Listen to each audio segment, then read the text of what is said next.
नमस्कार, welcome two way to शक्ति vision. इस वीडियो में हम लोग देखने जा रहे हैं 27 जून 2026 से करंट अफेयर्स का क्विज और साथ ही 26 जून 2026 से करंट अफेयर्स का रिवीजन भी करेंगे साथ में। पहला नंबर क्वेश्चन है कि निम्न में से किस दिन विश्व एमएसएमई दिवस हर साल मनाया जाता है? तो एमएसएमई का मतलब क्या होता है? Micro, small and medium enterprises. तो इसके लिए हर साल 27 जून को एक दिवस मनाया जाता है। ऑप्शन नंबर डी इसका सही आंसर हो जाएगा। 2017 से यूनाइटेड नेशन इसको मनाना चालू किया है और भारत में जो एमएसएमई मंत्रालय है उसके मिनिस्टर कौन है? उसके मिनिस्टर है जीतन मांझी। जीतन मांझी भारत में मिनिस्ट्री ऑफ एमएसएमई के मिनिस्टर हैं जीतन मांझी।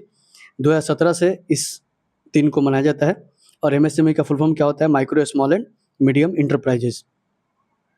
इसके साथ ही अगर जून के इम्पोर्टेंट डेज का रिवीजन करें तो 1 तारीख को क्या मनाते हैं? दुग्ध दिवस मनाते हैं।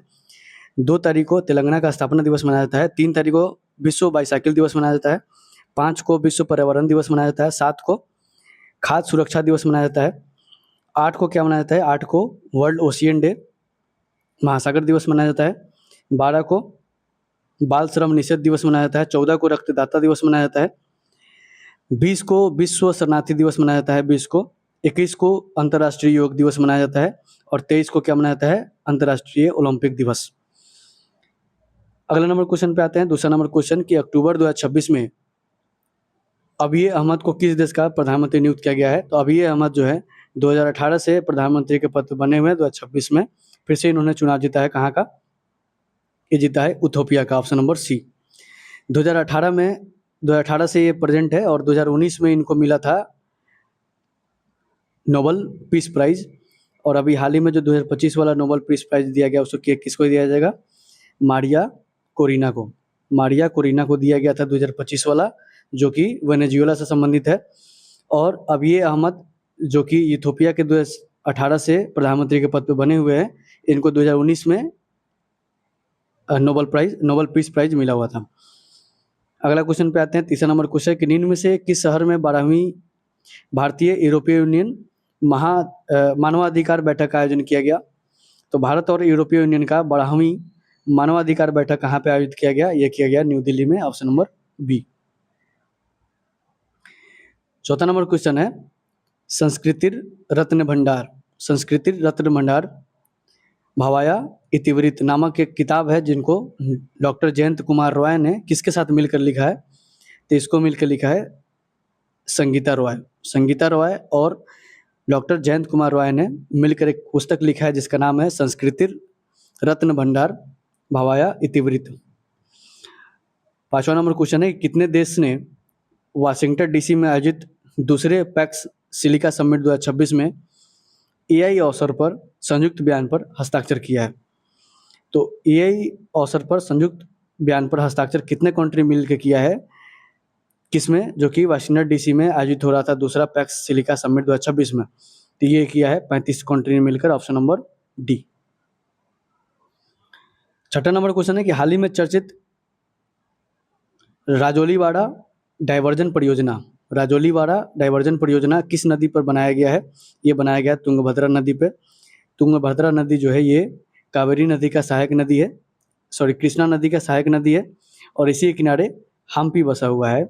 हम्पी जिसको 1986 में वर्ल्ड हेरिटेज साइट का दर्जा मिला था, विश्व धरोहर सूची में शामिल किया गया था 1986 में हम्पी को, जो कि तुंगभद्रा नदी के किनारे बसा हुआ है और तुंगभद्रा नदी कृष्णा नदी के सहायक नदी है। और अभी तुंगभद्रा नदी पर एक परियोजना बनाया गया है जिसका नाम क्या है? राजौलीवाड़ा डाइवर्जन परियोजना। सातवां नंबर क्वेश्चन है कि यदि निम्न में से किसे इंटेलिजेंस ब्यूरो का निर्देशन नियुक्त किया गया है? इंटेलिजेंस ब्यूरो का निदेशक किसे नियुक्त किया गया है? तो ये किया गया है महेश दीक्षित जी को। महेश दीक्षित इनको किया गया है इंटेलिजेंस ब्यूरो का आईबी का निदेशक नियुक्त किया गया है। और इंटेलिजेंस ब्यूरो का जो स्थापना हुआ था वो कब हुआ था? ये हुआ था 23 दिसंबर 1887। 23 दिसंबर 1887 को इंटेलिजेंस ब्यूरो का स्थापना हुआ था और अभी इनके निदेशक बनाए गए हैं किसको? महेश दीक्षित जी को। 8वां नंबर क्वेश्चन है कि निम्न में से किसे उरुग्वे में भारतीय राजदूत नियुक्त किया गया है? इंडियन एम्बेसडर उरुग्वे कंट्री में किसे नियुक्त किया गया है? ये किया गया है विनोद जॉर्ज को, doctor Vinay George, doctor Vinay George, option number A. Doctor Vinay George को इंडियन एम्बेसडर नियुक्त किया गया है, कहाँ पे? उरुग्वे में, भारतीय राजदूत नियुक्त किया गया है उरुग्वे में। 9वां नंबर क्वेश्चन है कि निम्न में से किस स्थान पर ब्रिक्स अंतरिक्ष एजेंसियों के प्रमुखों की बैठक 2026 का आयोजन किया गया? तो ब्रिक्स अंतरिक्ष एजेंसियों के प्रमुख का बैठक 2026 कहाँ पे आयोजित किया गया है? ये किया गया है बेंगलोर में, ऑप्शन नंबर डी। 10वां नंबर क्वेश्चन है कि फ्रांसिस्को गुटेरस लुओलो किस देश के पूर्व राष्ट्रपति थे जिनका 71 वर्ष की आयु में निधन हो गया है? तो ये तिमोर लिस्ट के शासक थे, तिमोर लिस्ट के राष्ट्रपति थे। इनका नाम था फ्रांसिस्को गुटेरस लुओलो। इनका हाल ही में अभी 71 साल की आयु में निधन हो गया है। हाल ही में चर्चित मुख्यमंत्री कन्या सुमंगला योजना 2026 किस राज्य से संबंधित है? तो मुख्यमंत्री कन्या सुमंगला योजना 2026 ये संबंधित है उत्तर प्रदेश से, option number B. Uttar Pradesh के जो गवर्नर है वो आनंदीबेन पटेल जी हैं और योगी आदित्यनाथ यहाँ के चीफ मिनिस्टर हैं। किस देश के सुपर कंप्यूटर लाइन साइन को दुनिया का सबसे तेज सुपर कंप्यूटर घोषित किया गया है? ये चाइना का सुपर कंप्यूटर है, चाइना के द्वारा बनाया गया सुपर कंप्यूटर है लाइन साइन, और इसको दुनिया का सबसे तेज सुपर कंप्यूटर घोषित किया गया है। आज का आखिरी प्रश्न है, इसके बाद हम लोग पिछले क्लास का रिवीजन करेंगे। तो प्रश्न है कि निम्न में से किस देश के फुटबॉल संघ को फीफा ने हाल ही में निलंबित कर दिया गया? तो नेपाल के जो फीफा एसोसिएशन है, नेपाल का जो फुटबॉल संघ है उसको फीफा ने निलंबित कर दिया गया है, क्योंकि संघ के अंदर जो सरकार का डायरेक्ट हस्तक्षेप हो रहा था बार बार, उसके कारण फीफा ने इसको बैन कर दिया है। किसको? नेपाल के फुटबॉल संघ को। 26 तारीख का करंट अफेयर्स का रिवीजन करेंगे कि इंटरप्राइज एआई का इस्तेमाल करने वाला भारत का पहला प्रमुख बंदरगाह कौन है? वो भी चिदम्बरनार बंदरगाह है, जो कि 13 जो प्रमुख बंदरगाह है भारत में उसमें से एक है, और ये तमिलनाडु में स्थित है। भारत में डिजिटल अरेस्ट फ्रॉड नेटवर्क के खिलाफ किसने ऑपरेशन चक्र 6 शुरू किया है? तो ये सीबीआई ने किया है। इंटरनेशनल बिग कैट अलायंस में बांग्लादेश 27वां देश बन गया जो कि शामिल हुआ है। भारत ने किस वर्ष तक 100 गीगावाट की पंप स्टोरेज हाइड्रो पावर क्षमता हासिल करने का लक्ष्य रखा है? तो ये रखा है 2035-36 तक 100 गीगावाट की pump storage hydro power plant का क्षमता हासिल कर लेगा भारत। वैज्ञानिकों द्वारा कैट सार की एक नई प्रजाति खोजी गई है जिसका नाम क्या है? एपिस्टूरियस ड्रोना। और ऐसा खोज कहाँ पे किया गया है? अरब सागर में, अरेबियन सी में किया गया है।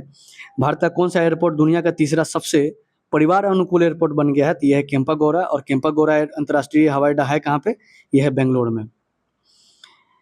वेत्री तमिलगम के तहत कौन सी सरकार थाई मामन थंगा मुथीरा थिट्टम पहले लॉन्च कर रही है? तो ये तमिलनाडु गवर्नमेंट लॉन्च कर रही है। हेमिस फेस्टिवल 2026 लद्दाख में मना शुरू हुआ है। और यूके के सांसद ने किस भारतीय को ग्लोबल प्रेस्टिजियस अवार्ड से सम्मानित किया है? हर्षवर्धन जी को किया है। श्री अंबाबाई मंदिर विकास परियोजना ये महाराष्ट्र राज्य में शुरू की गई है। और भारत की पहली निजी हाइब्रिड 2G एथेनॉल परियोजना कहाँ पे मंजूरी दी गई है? उत्तर प्रदेश में मंजूरी दी गई है। भारत के पहले उच्च ऊंचाई वाले फ्लोरिकल्चर पार्कों का शुभारंभ किया गया है लद्दाख में। और विश्व मानक पदार्थ दिवस मनाया जाता है हर साल 26 जून को। आज का सेशन यहीं पर समाप्त होता है। Thank you for watching.